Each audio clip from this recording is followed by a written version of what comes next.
Hay que revisar muchas de las cosas que sabemos de Felipe II. El concepto de hombre culto de Felipe es innegable.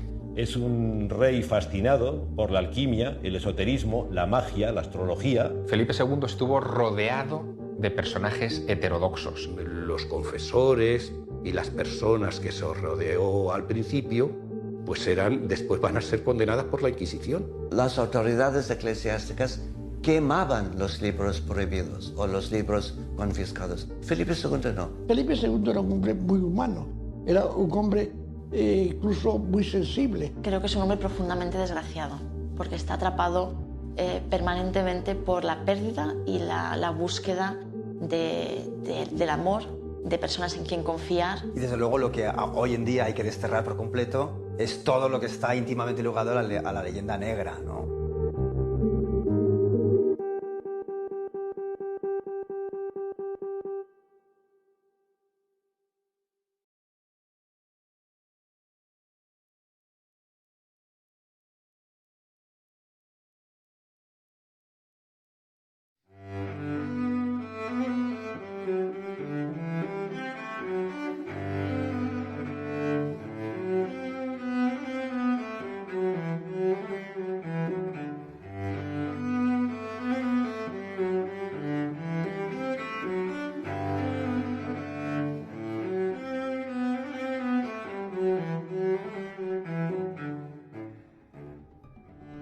La historia la escriben los vencedores. No siempre consiguen cubrir la verdad, pero hay ocasiones en que la verdad se olvida. Yo, Felipe II, he quedado para la historia desdibujado y oculto bajo la versión interesada y sesgada de los vencedores y su leyenda negra. Yo, el monarca más poderoso del mundo, el hombre que imprimía su mano en los siglos como si fuesen cera, el hombre en cuyo imperio nunca se ponía el sol.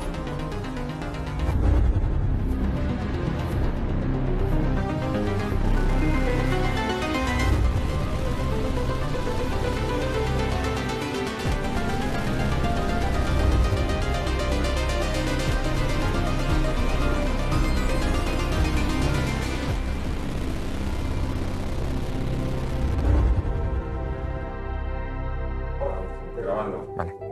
A ver, cierra la tercera.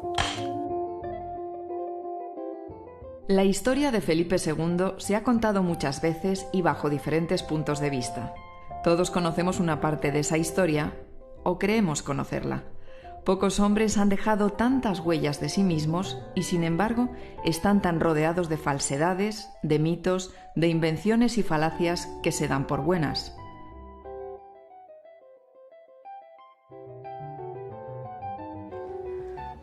Muchas gracias, hasta luego, Teo. En los próximos minutos, algunos de los expertos más importantes en su figura nos ayudarán a desvelar sus secretos más ocultos. Felipe II, el rey, el hombre, como nunca se ha contado.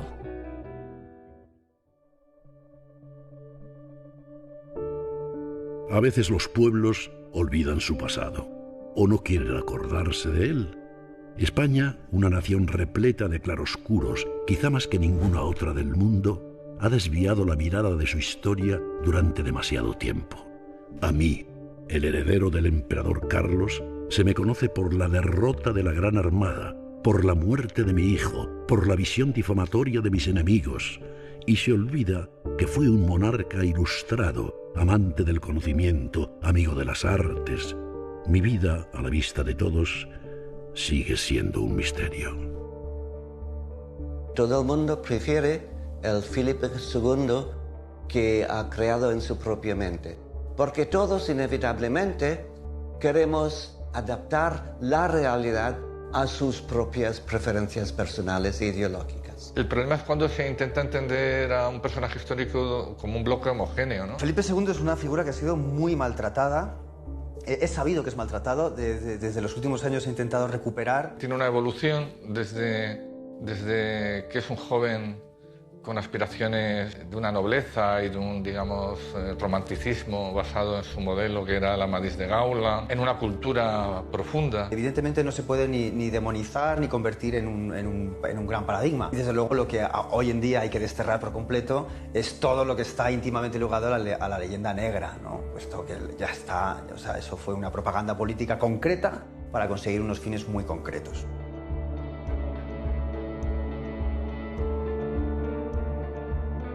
Tenemos la visión a través de los ojos de la historiografía británica principalmente, y esto pues es como si estuviéramos viendo la historia de las tribus indias nativas a través del general Custer. Cuando ellos escriben la historia de Felipe II está muy condicionada por la leyenda negra, y entonces la imagen que tienen de Felipe II y la imagen que tenemos también incluso los españoles de Felipe II es que fue un déspota, que fue un rey tirano, que fue un rey absolutista, imperialista, prácticamente uno de los seres más despiadados del momento, ¿no?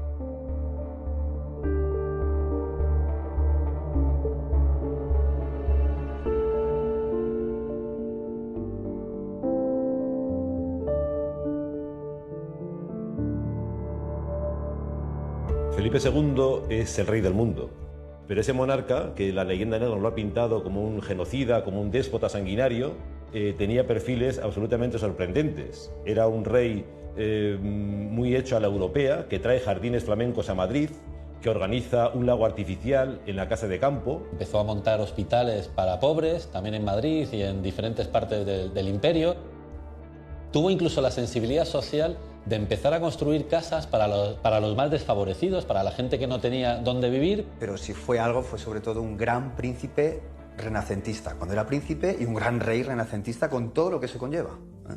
Con respecto a la filosofía, a la búsqueda del conocimiento, en fin.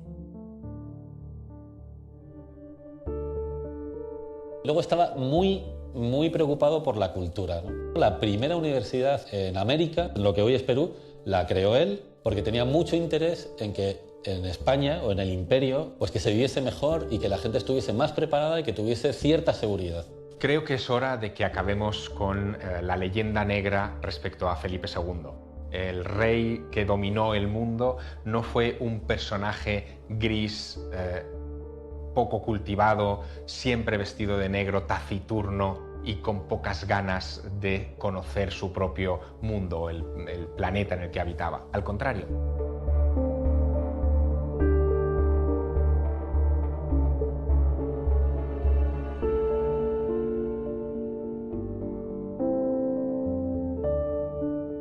Es un rey fascinado por la alquimia, el esoterismo, la magia, la astrología. Apenas se conoce nada de esto en una España ultracatólica, donde son todas estas ciencias y paraciencias perseguidas por la Inquisición. Fue un hombre con grandes inquietudes que se hizo enormes preguntas para las que no encontraba respuesta en los materiales que tenía a su alcance o en los intelectuales que lo arropaban, y que terminó muriéndose con la duda irresuelta respecto a las grandes preguntas filosóficas con las que creció en su infancia cerca de su madre Isabel de Portugal. Las preguntas que todavía hoy, paradójicamente, siguen sin encontrar solución. ¿Quiénes somos? ¿De dónde venimos? Y sobre todo, después de pasar por este mundo, ¿a dónde vamos?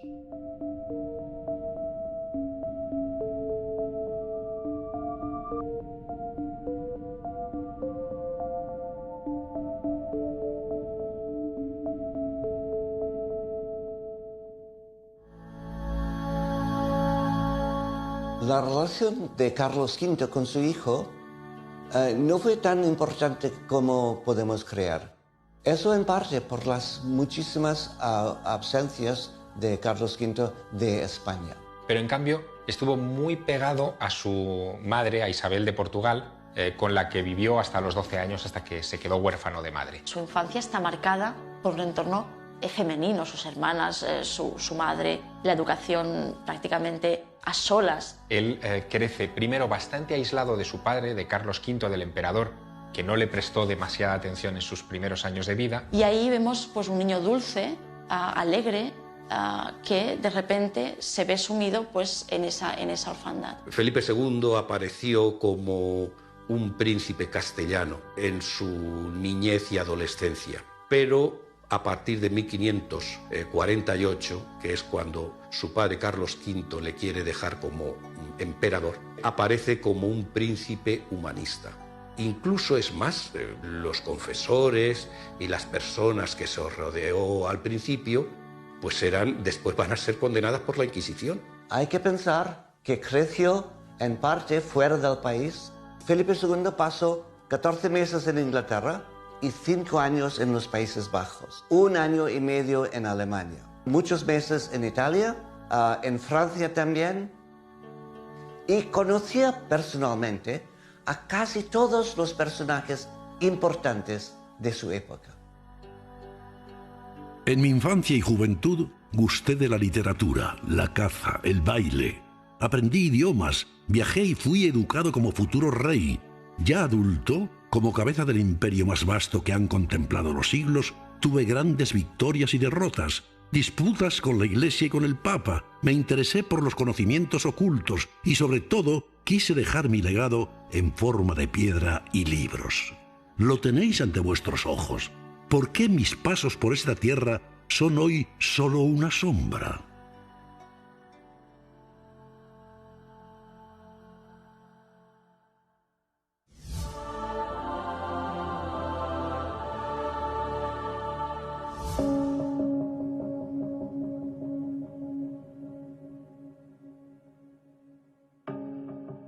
Felipe II era un hombre muy humano, era un hombre incluso muy sensible y con una formación literaria y artística enorme.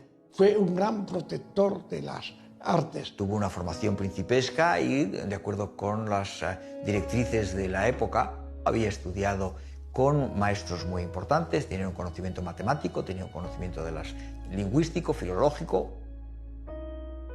Era un hombre muy culto, sobre todo para los estándares de la época. Tenía libros en hebreo, tenía libros, por supuesto, en latín, tenía libros en árabe. Entonces, posiblemente conociese las nociones básicas para defenderse en cualquiera de esos idiomas. El concepto de hombre culto de Felipe es innegable. Tenía una cultura y una memoria portentosa. Yo creo que habría muy pocas personas en aquella época con su nivel de cultura. Basta recordar que él, ya en Salamanca, de joven, se preocupa por el estado de la universidad, es muy abierto, incluso muy social en un momento dado. Pero sobre todo es un hombre que leía. Era un rey que estaba preocupado por leer, escribía muy bien y escribía todas sus cartas, las escribía y las órdenes las daba por carta y por escrito. Fue un gran representante de todo lo que fue el Renacimiento intelectual, socialmente. Le interesaba casi todo, ¿no? Como los hombres del Renacimiento. Si yo tuviera que destacar, evidentemente le interesaba muchísimo la arquitectura. Y además era un hombre que era un gran amante de la música, hasta el punto de que tocaba la vihuela, tocaba el laúd y posiblemente tocaba el clavecín. Solo hay que ver los cuadros que hay en el Museo del Prado para ver que no es un rey ni misógino, ni de una religiosidad puritana y enfermiza, sino todo lo contrario. Las ideas que tenía de crear una gran biblioteca y de traer libros que entonces comenzaban a ser discutidos o prohibidos, indica que su mentalidad era abierta.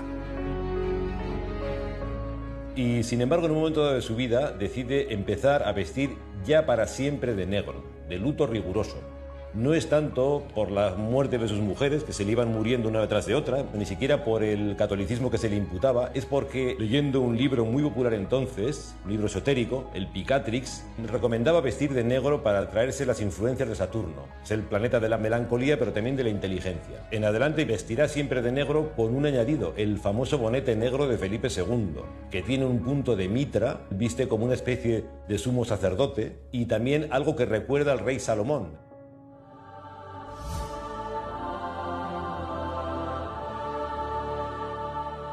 Que a veces a lo mejor no entendemos bien algunas acciones de Felipe II, de rechazo o de aceptación de cuadros que nos parecerían pues, absurdos desde nuestro punto de vista, pero desde el suyo eran perfectamente lógicos. En esa época no existían los caprichos estéticos. En todo caso, lo que existían eran planes estéticos. Los cuadros que encarga para el retablo mayor del Escorial, con unas funciones informativas, con unas funciones de devociones, con unas funciones de contar la historia sagrada, pero también está empleando desde un punto de vista privado pues cuadros mitológicos con una función, diríamos, de erotización a partir de las imágenes de mujeres desnudas en actitudes, incluso diríamos inconvenientes. Digamos, va a tener unas funciones completamente distintas a las que fueran devocionales o a las que pudieran ser de entretenimiento o didácticas.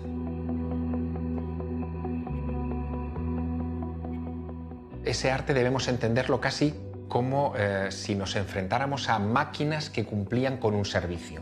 En el caso del Jardín de las Delicias, ese servicio era un servicio profundamente espiritual. Yo diría que el Jardín de las Delicias era una especie de tabla de gimnasia para el alma del rey. El Bosco me fascinó. Sus visiones atormentadas ejercieron en mí una irresistible atracción. Hice adquirir sus obras por toda Europa y en mis últimos momentos mandé colocar el Jardín de las Delicias en mi lecho de muerte. Quise contemplarlo en las últimas horas de mi vida. Aquellas imágenes ocultaban una verdad más allá de lo evidente, como un puente tendido entre este mundo y el otro.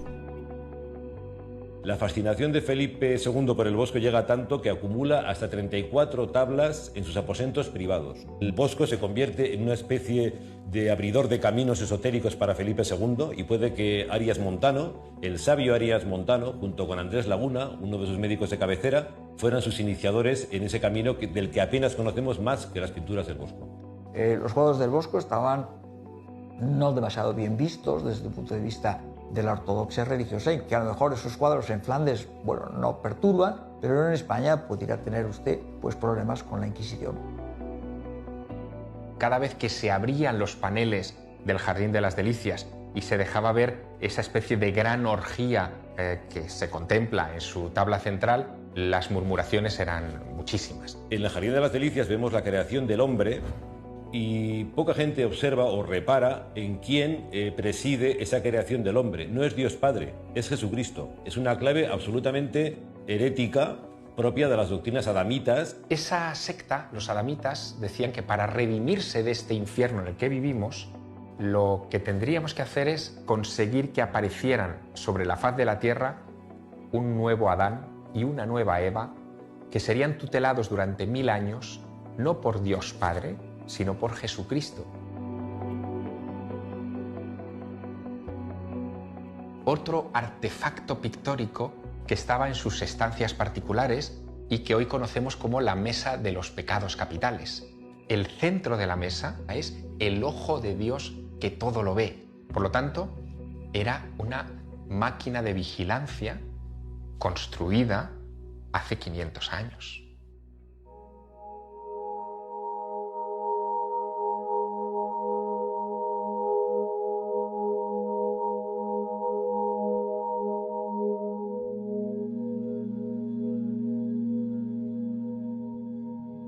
El Escorial tiene un sentido simbólico y muy grande. En principio es la victoria de San Quintín la que parece que motiva la realización del Escorial, pero va más lejos que celebrar una victoria. La famosa batalla de San Quintín, pues bueno, tiene que estar, es un motivo oficial, no es falso en sí mismo, lo que pasa es que es insuficiente. Evidentemente, todo ese proyecto tan grande no se hace para conmemorar una batalla. Es el pensamiento de Felipe II de construir un edificio que es como el templo de Salomón fue para el mundo hebraico.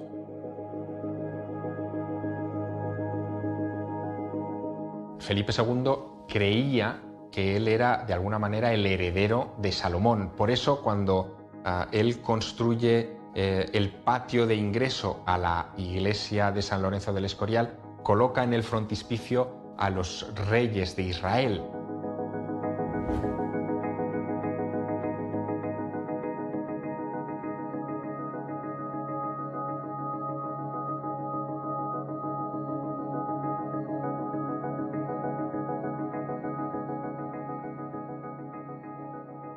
El fresco que en la bóveda de la biblioteca del Escorial representa una especie de juramento entre Salomón y la reina de Saba. Salomón tiene un parecido absolutamente asombroso en el perfil de Salomón con el gusto de Felipe II de Pompeo Leoni. Y todo eso no es casual. El rey Salomón construyó un lugar que pasaría a la historia de la humanidad como el tabernáculo a través del cual se podría hablar directamente con Dios.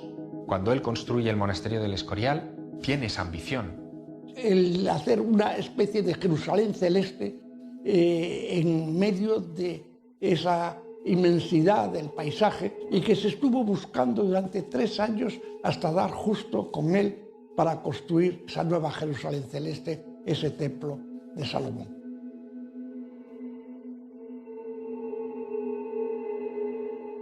La novedad es fundamental para entender el Escorial. Fue un edificio totalmente vanguardista, nuevo, y lo quiso ser en su concepto, con lo cual no valía Toledo ni valía ciudades con un pasado. Se trataba de empezar de nuevo, una cosa nueva, acreditada con un orden superior. No son reyes de Castilla ni reyes de Asturias los que están en el patio de los reyes, son los reyes de Israel.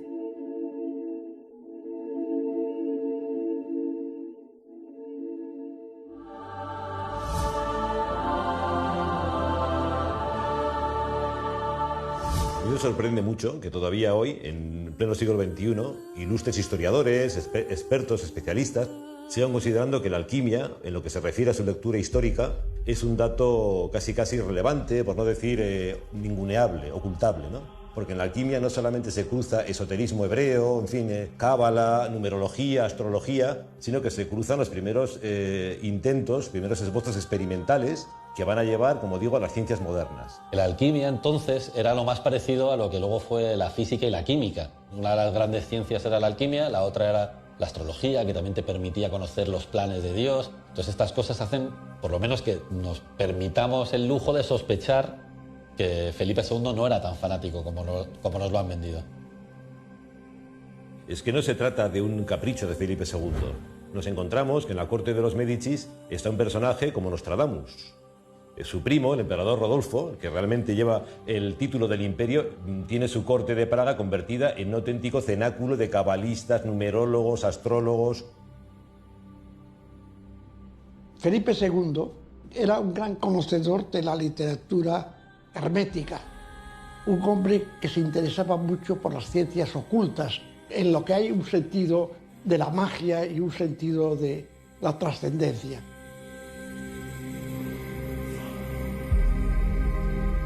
Busqué la sabiduría donde quiera que pudiera hallarse, sin importar su origen. La busqué incluso en lugares prohibidos en mi tiempo, y por ello tuve que luchar en no pocas ocasiones contra la intransigencia y el fanatismo. Alquimia, astrología, cábala, saberes antiguos y herméticos. Hay una prueba histórica conservada en el Museo Británico que demuestra el vínculo entre Felipe II y la magia de una manera excepcional. Esa prueba es un pequeño espejo de obsidiana negro. Fue un regalo que le hizo el rey Felipe II a la reina Isabel I de Inglaterra. La reina Isabel I de Inglaterra tenía un mago de cabecera, un alquimista que se llamaba John Dee. Es un personaje absolutamente fascinante, el autor de una compleja obra entre esotérica, cabalística, astrológica, y hay quien le atribuyen también la escritura del manuscrito Voynich, también conocido en su tiempo como el Códice Ochavado. Es muy posible que Felipe II, acuciado por sus bancarrotas y por su malísima salud, en algún momento dado de su reinado intentara hacerse con este manuscrito y que todavía hoy nadie ha conseguido descifrar. John Dee fue, además de mago y hechicero, también un espía que firmaba sus documentos para la reina con 2 ojos seguidos de un número 7 que era el número mágico. 007 viene de la firma de John Dee. Pues bien, este John Dee tenía como una de sus reliquias más preciadas ese espejo que Felipe II le había dado a la reina Isabel I de Inglaterra y que hoy descansa en una vitrina del Museo Británico de Londres.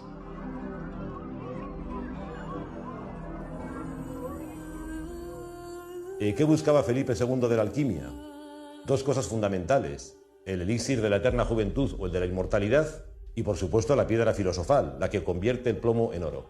¿Hasta qué punto podemos considerar todo esto superchería? Bien, consideremos que un personaje como Isaac Newton, padre de la ciencia moderna, estudió alquimia y dejó obra alquímica hasta los últimos días de su vida. Hablamos de Isaac Newton. Cualquier persona de la capacidad intelectual y de las posibilidades de desarrollo intelectual que tuvo Felipe II en el siglo XVI no solo contemplaba la necesidad de estudio de disciplinas heterodoxas, sino que lógicamente incurría en ellas. Entonces, ¿cómo no le va a interesar al rey la cábala, la alquimia? Cosas que a lo mejor por el prejuicio que siglos después, ¿no?, la propia Iglesia ha generado sobre esas disciplinas por puro desconocimiento, pues le pueden parecer heréticas, pero la búsqueda del conocimiento estaba.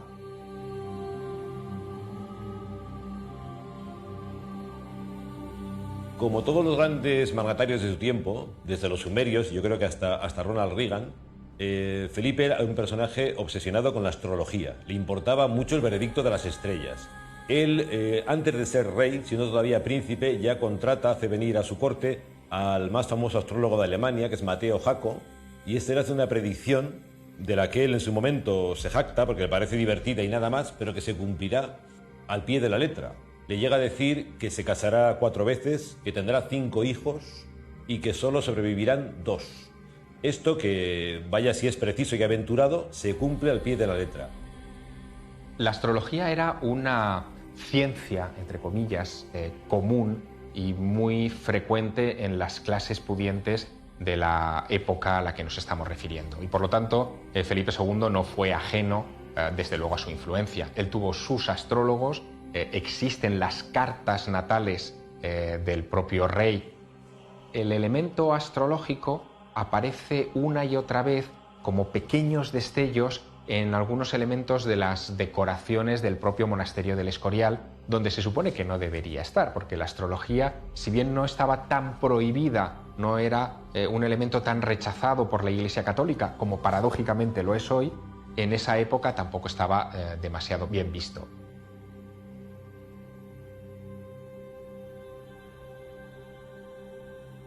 Pocos me entendieron. Este mundo no estaba hecho a mi medida.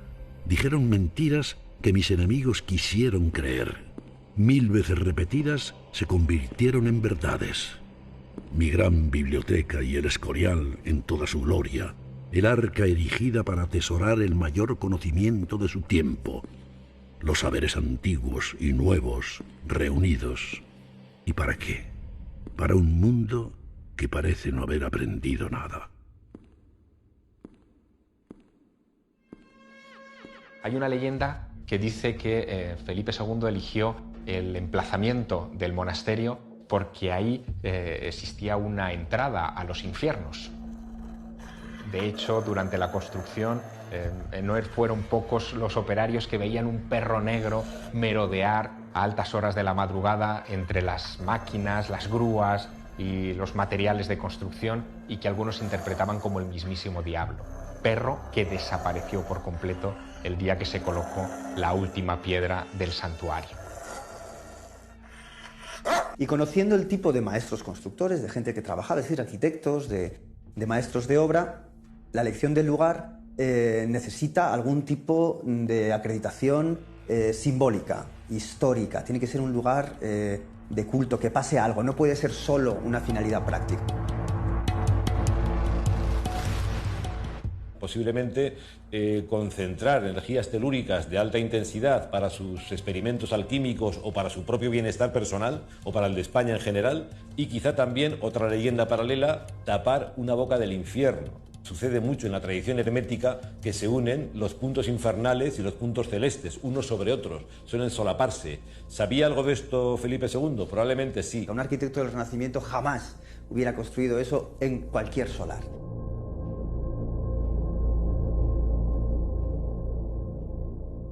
Felipe II, según dicen, pues tenía cierta tendencia a buscar un emplazamiento en una zona que estuviese señalada por algún acontecimiento relacionado con la cultura o con el culto a los difuntos. Acabaron encontrando otro cerro sagrado de los celtas, que es el Monte Abantos, que estaba cerca de una villa manchega que se llamaba Madrid, que era un pueblo de segunda o de tercera categoría.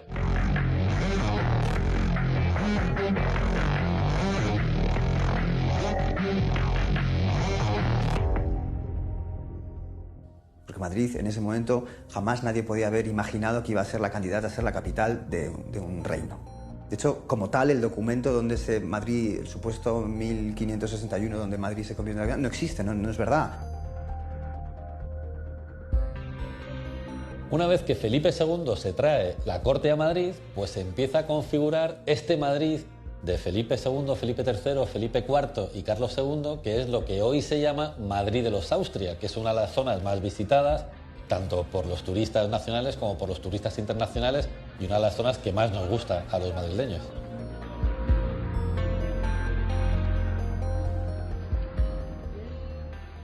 Se traslada la corte allí. Con lo cual parece claro, yo apoyo sobre todo a los autores que dicen no es que el Escorial está allí porque Madrid fue la capital, no, Madrid se convirtió en la sede de la corte, decir capital es mucho, porque se eligió el enclave del Escorial.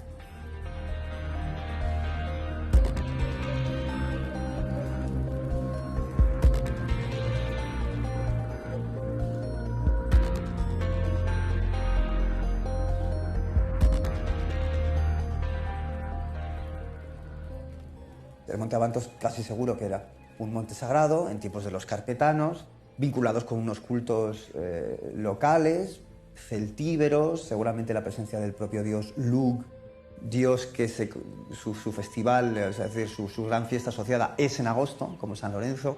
Pensemos que las primeras dinastías reales españolas, que son las dinastías navarra y aragonesa, tenían una especial conexión con un mito que está disfrazado detrás del Escorial, que es el mito del Santo Grial. San Lorenzo es un santo muy peculiar, es un santo de origen español que, según la leyenda áurea, es el que se encarga de recoger el Grial y traerlo hacia Huesca, la actual Huesca. ¿Qué pasó en adelante con ese Grial? No lo sabemos, pero sabemos que el Escorial lleva el nombre de San Lorenzo, quizá más por el Grial que por la efeméride de la batalla de San Quintín.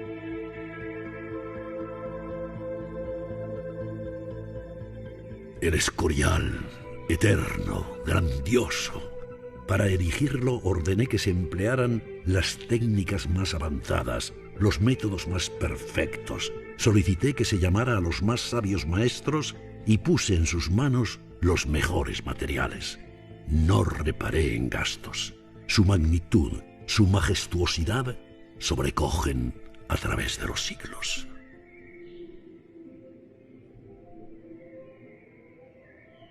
En el Escorial hay toda la experiencia arquitectónica que adquiere Felipe II a lo largo de toda su vida. Herrera trabajó con unas grúas, con unos sistemas muy avanzados y consiguieron técnicamente una construcción absolutamente impecable.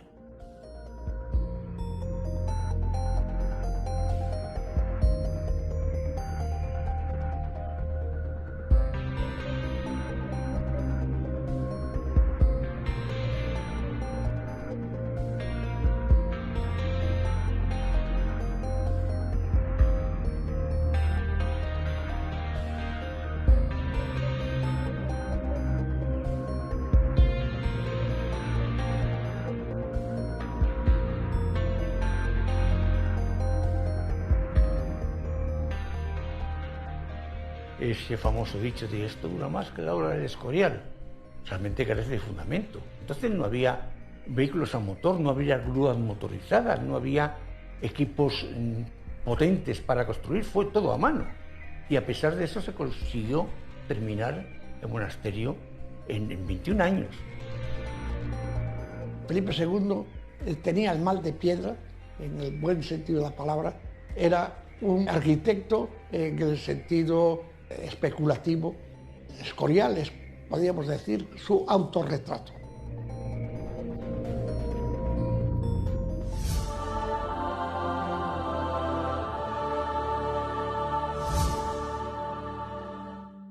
El Escorial, el ombligo de mi mundo. Nada fue dejado al azar. Pocos entendieron y menos aún entienden su significado. Entre sus muros retumban los tópicos que nada tienen que ver con su erección. La forma de parrilla por el martirio de San Lorenzo, la conmemoración de la victoria en San Quintín, sin sentidos. Aunque basta tener ojos y oídos para descubrir la realidad. un complejo arquitectónico, porque claro, es mucho más que un monasterio, de esas características, tiene obligatoriamente, tiene que tener por parte de quien lo está haciendo una lectura y un carácter simbólico. Los artífices del Escorial son herederos de una larga tradición de arquitectura sacra, puesto que no hay más que medir para saber que se están utilizando los números que se están utilizando en las grandes construcciones sagradas. Se ha dicho que repite la forma de una parrilla. No es la forma de una parrilla, es el sello del Templo de Salomón en Jerusalén. Y el Escorial repite esa configuración buscando ese parentesco entre Jerusalén celeste y Jerusalén terrestre.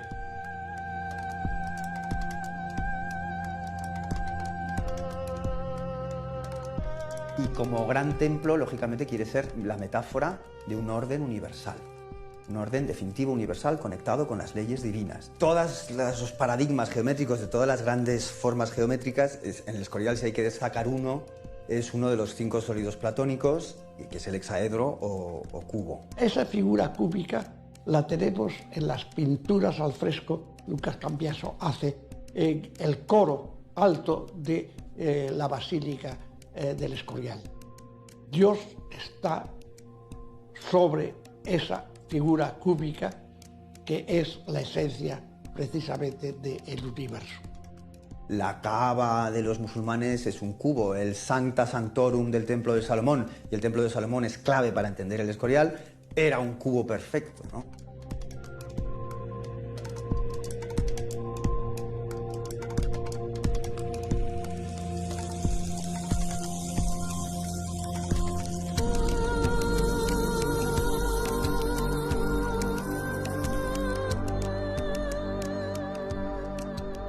La famosa bóveda plana tiene que ver, claro, con todo ese espíritu del arte cúbico, etcétera, etcétera. Una bóveda espectacular, prodigiosa, que ha maravillado siempre por precisamente la técnica tan extraordinaria.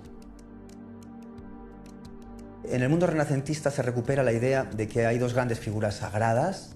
Una es la circunferencia, el círculo, las 6 esquinas, ¿no?, están, lógicamente, en una circunferencia perfecta. Eso le genera al Escorial la presencia de un primer centro. Pero uno se da cuenta de un dato mucho más apasionante y además es también muy evidente. Si uno se coge la fachada poniente, ¿no?, la medida, y construye con esa fachada un triángulo equilátero, la punta del triángulo equilátero, la punta superior, va a coincidir exactamente con el lugar donde está el sagrario en la basílica. El triángulo equilátero es otra de las grandes formas sagradas. En una lectura cristiana, católica, pues lógicamente es el símbolo de la Santísima Trinidad, por supuesto. Pero una lectura con un aire un poco más pagano, más antiguo, es el número idea 3, el equilibrio, el logos, la razón, la unión de los opuestos, el espíritu, la inteligencia, la diosa Atenea, muchas cosas. Es un edificio que juega a 2 bandas, como el propio rey. En el fondo, el propio edificio es la metáfora del rey. Si el rey fuera un edificio, sería el Escorial.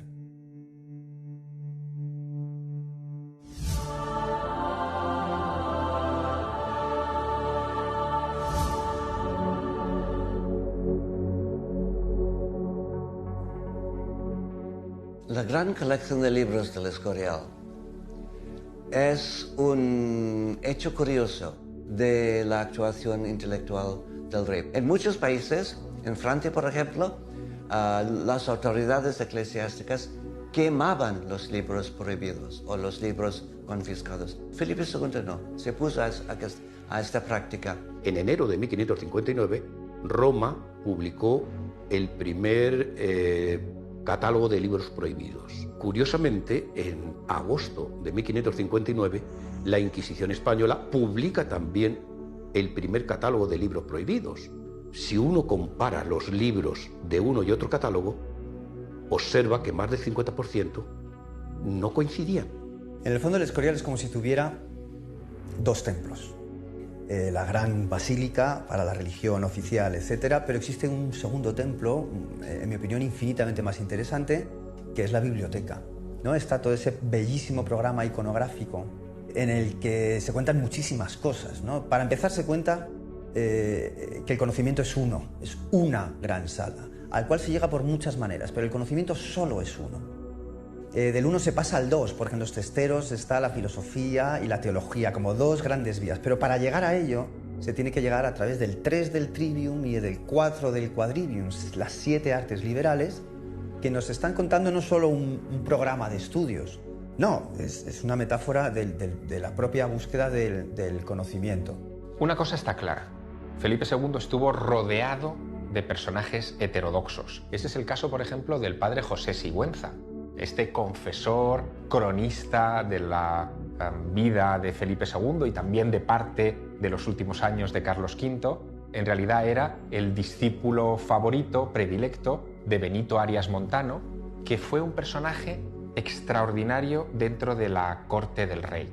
El gran programa iconográfico del Escorial y en especial de la biblioteca del monasterio está condicionado por las ideas de este personaje, del que existen considerables sospechas de que militó en una secta que se conocía como la familia Caritatis, la familia del amor. Es un señor vigilado por la Inquisición que tiene que dar versiones oficiales de los hechos. Lógicamente uno no hace falta que sepa mucho para entrar en esa biblioteca, ver lo que está representado y comprobar que lo que está ahí representado no se puede ni se debe representar en un templo católico contrarreformista, en una biblioteca monástica, como es el caso. No se puede.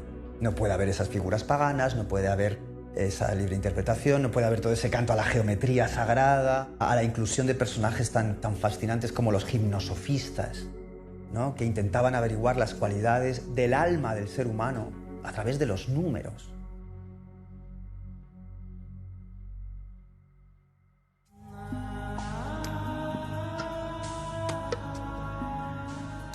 Me acusaron de estar obsesionado con las reliquias de los santos, la Virgen, el mismo Jesucristo. ¡Qué errados estaban! Mi ansia de reliquias fue una mirada al pasado, cuando los objetos de poder convivían con nosotros. La lanza de Longinos que mi padre, el emperador Carlos, blande en su mano en el cuadro de Tiziano.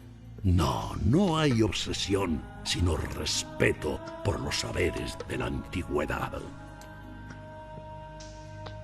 Yo creo que su relación personal con la religión va cambiando según envejece y sobre todo cuando llega la muerte, pero también yo creo que esencialmente es tan religioso como supersticioso. Felipe II, que escuchó desde niño en Centro Europa las historias de los cruzados que hablaban de la lanza que atravesó el costado de Cristo, del Santo Grial, de los objetos en definitiva que podían dar poder a una estirpe como la suya.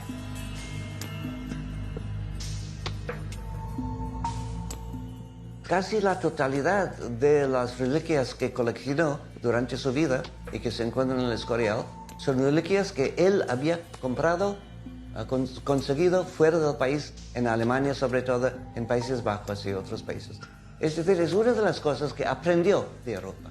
Que el monasterio del Escorial se convirtiera en el mayor depósito de reliquias, de restos de hombres y mujeres santos de la cristiandad, no era tampoco una casualidad.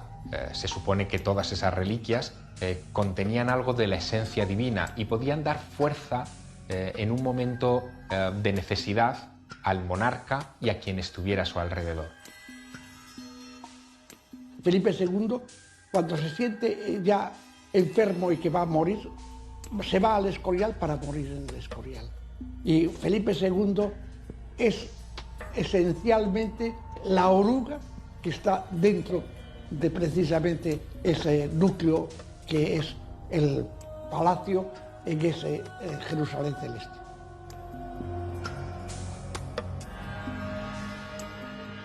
Se trasladó en un viaje penoso de varios días hasta San Lorenzo del Escorial porque él deseaba estar cerca de esos restos santos que sabían que le iban a garantizar un tránsito más benigno dentro de lo que cabe al otro mundo.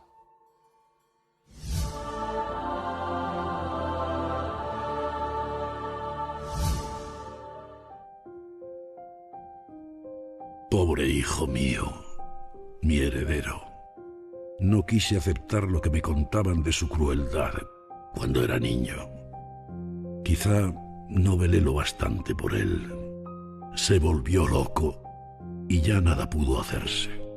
Su prematura muerte tan triste me desgarró, me destrozó para siempre el corazón.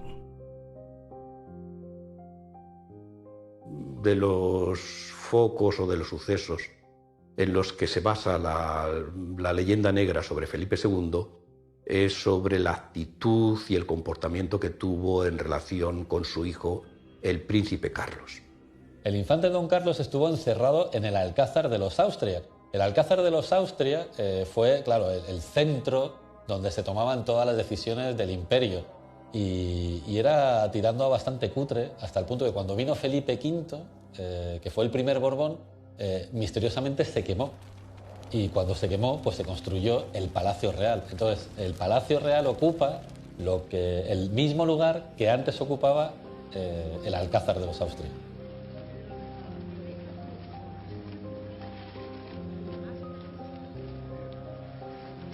La muerte del infante Carlos es aún más un terrible fracaso, porque Carlos crea una situación con su conato de rebeldía que le lleva a quedar encarcelado digamos, en una custodia forzada que probablemente es la causa de su muerte. Hay pocas dudas de que don Carlos tenía graves problemas de salud mental, con muchísimos problemas, sobre todo de comportamiento. Tenía grandes problemas para controlar los impulsos. Normalmente tenemos 8 bisabuelos y don Carlos tenía 4 bisabuelos y normalmente tenemos 16 tatarabuelos y él tenía 6. Entonces ya los problemas de consanguinidad, los problemas de endogamia en la familia de los Austria, pues se empezaban a manifestar. Era un problema dinástico serio, porque Felipe II no tenía ningún otro hijo varón. Entonces es difícil de justificar que Felipe II participase de alguna forma en la eliminación física de su hijo, porque era el que tenía que heredar ese imperio, no tenía otro. Felipe III ya fue un hijo nacido del último matrimonio casi in extremis de Felipe II. Cuando estaba a punto de morir, dicen que Felipe II dijo algo así como: qué pena tener que dejar este gran imperio que hemos creado en manos de un hijo que es medio tonto.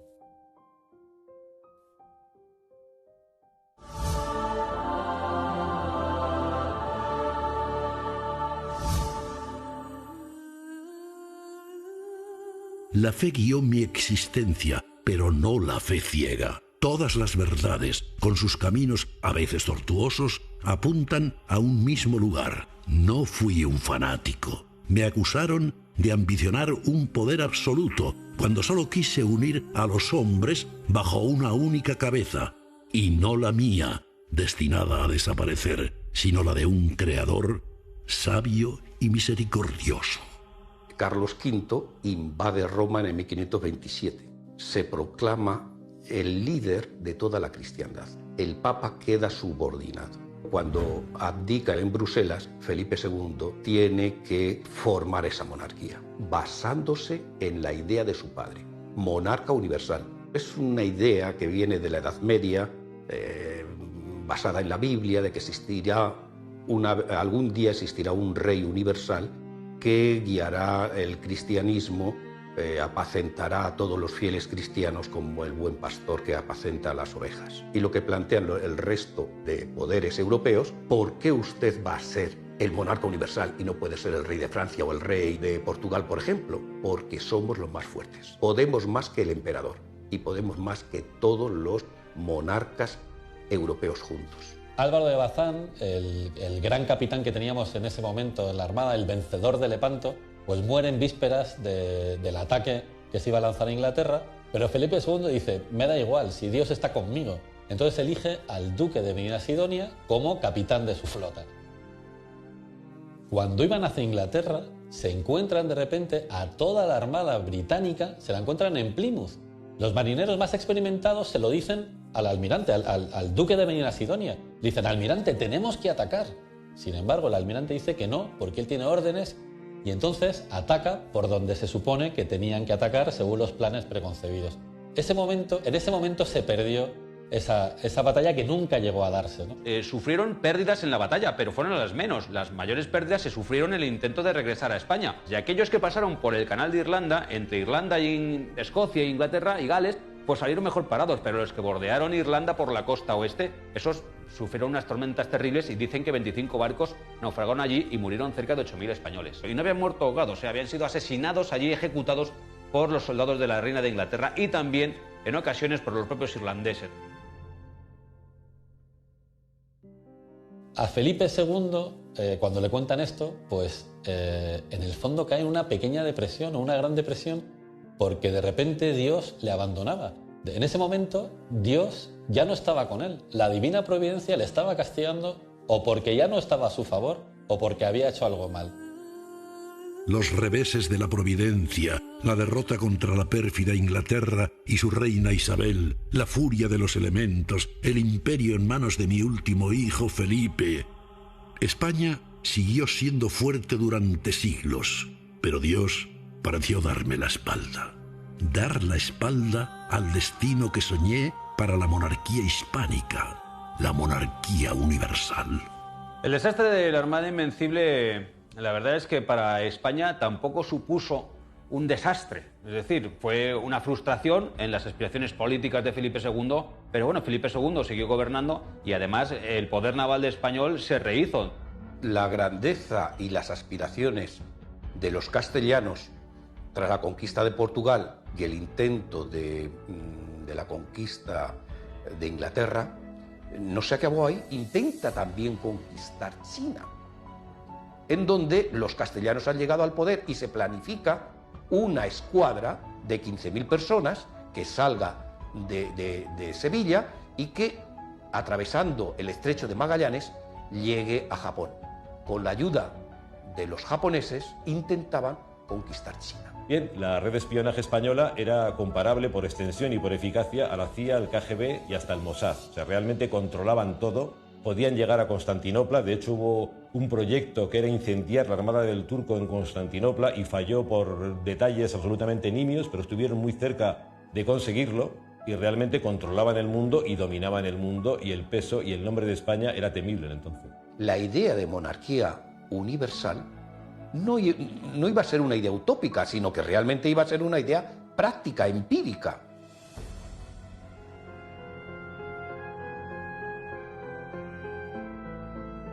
¿Cómo hacer un resumen de Felipe II? Muy difícil. No hay ningún político de ninguna época hasta nuestros días que pueda salir con su reputación totalmente limpia. Y con Felipe entonces siempre hay cosas que criticar, cosas que elogiar.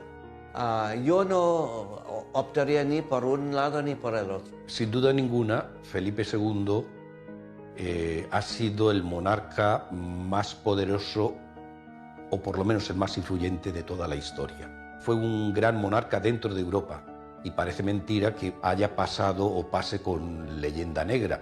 Es algo contradictorio. Para mí Felipe II fue un hombre absolutamente admirable, pero lo que me despierta, aparte de muchísima admiración y muchísimo respeto, me despierta muchísima compasión. Era el responsable de conseguir una serie de cosas que las intentó, el Escorial es mucha metáfora de eso, y que al final fracasaron. No solo hay un Felipe II. Muchas veces nos hemos quedado con el Felipe II final, que es el oscuro.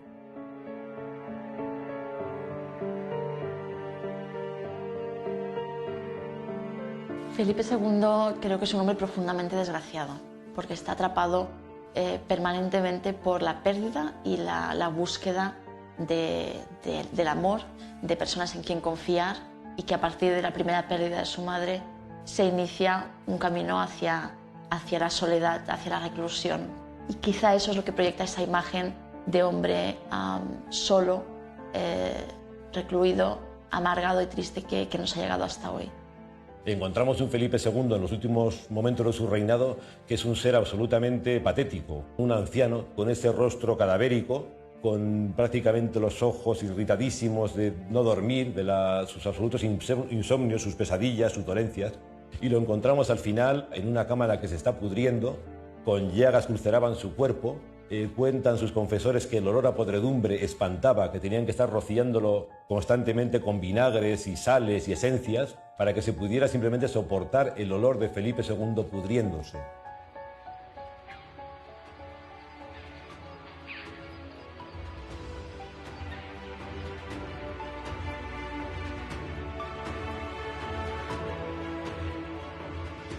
valdría la pena recordar al joven de 16 años que va al encuentro de su primera novia, que no puede esperar a verla al día de la boda y coge con un caballo, va a intentar y la ve a escondidas porque quiere ver cómo va a ser su novia. Eso me parece muy tierno y muy triste a la vez. ¿Qué quedó de él?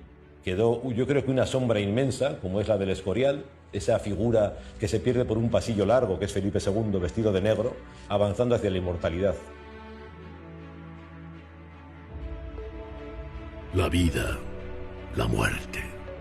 Siempre hay un comienzo y un final. En mis últimas horas solo quedaba amargura y quizá el consuelo de haber sido siempre fiel a mí mismo. El tiempo pasa para todos. Conmigo España fue grande, sí, pero estuvo a punto de ser infinita. Después comenzó el declive. La herida estaba ahí, lista para emponzoñarse. Los españoles son grandes en la grandeza, pero ruines en la pequeñez. Ojalá mi historia les haga verse como fueron y como son, capaces de todo.